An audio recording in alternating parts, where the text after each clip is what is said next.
We are continuing our study on the Gospel of Matthew, and we are in chapter 26. We will be looking at verse 30, just one verse, in just a moment. And we are more or less concluding our section on the Last Supper, which is, of course, a foundational text in the Gospel of Matthew, along with Paul's record and the record of the other Gospels, for our understanding of the Christian sacrament known as the Eucharist. Matthew chapter 26 and verse 30. After psalms had been sung, they left for the Mount of Olives.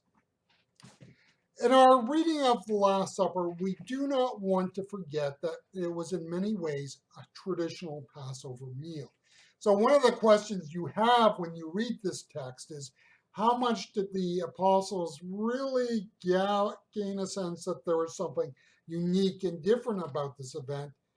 Because realize, now take a modern example. If you're in the United States, you know what a Thanksgiving meal is like. After a while, you've gone to enough of them, you know, or a Christmas dinner in some family traditions follows a certain prescribed sort of way. In other words, you go through that enough and you might not necessarily notice or really pay attention if somebody throws in a couple of tweaks here and there. And so in that sense, as these men walked through this meal, metaphorically speaking, with Jesus, and understand it was not just, a simple 20-minute sit-down meal and let's head out the door sort of thing. It was in and through the Passover meal and a reenactment through a number of symbols of what the original Passover was about and like.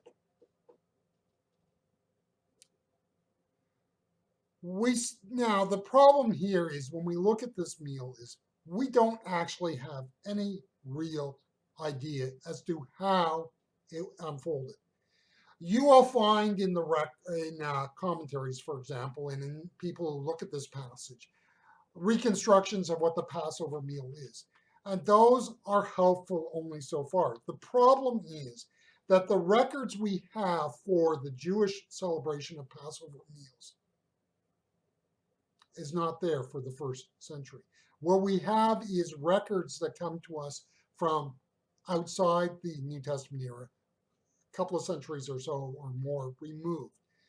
And while they help us to give us an idea, it would be foolhardy to think that we can necessarily be certain that those are going to give us a reconstruction of how it was practiced in Jesus's day.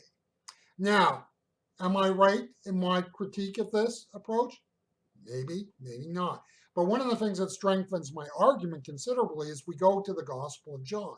And if you look at the Gospel of John, there's been this lingering question from basically, I guess you could say, the beginning. For John seems to indicate that Jesus died before the Passover meal.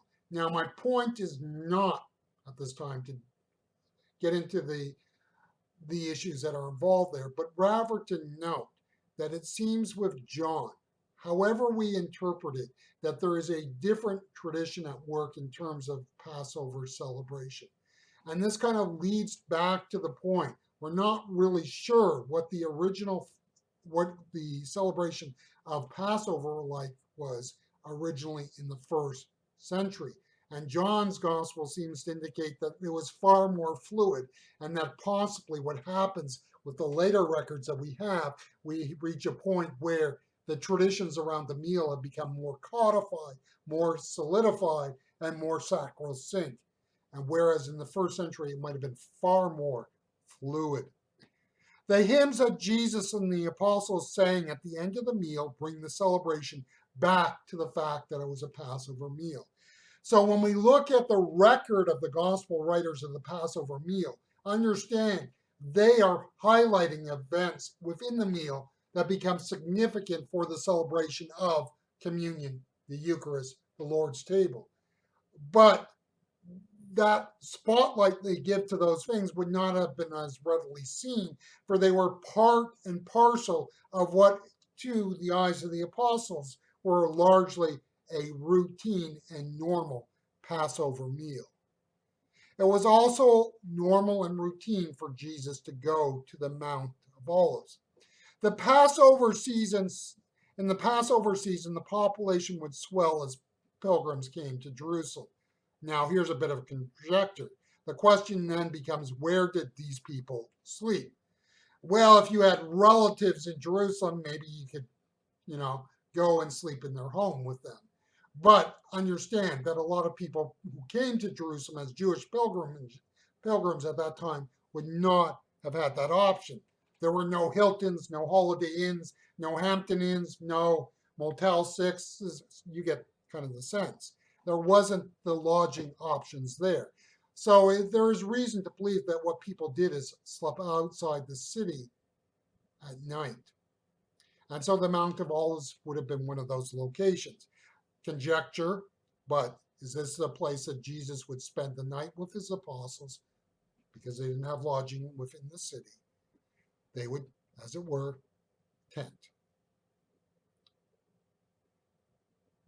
The fact that Judas knew that Jesus was on the Mount of Olives is probably significant for my reconstruction. Again, it doesn't prove it, but the fact that Judas knew that this was where you could find Jesus says that this was a predetermined or normal routine of Jesus.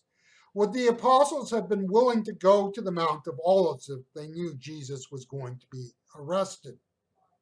What would they have done if they knew Jesus would meet them with some thugs?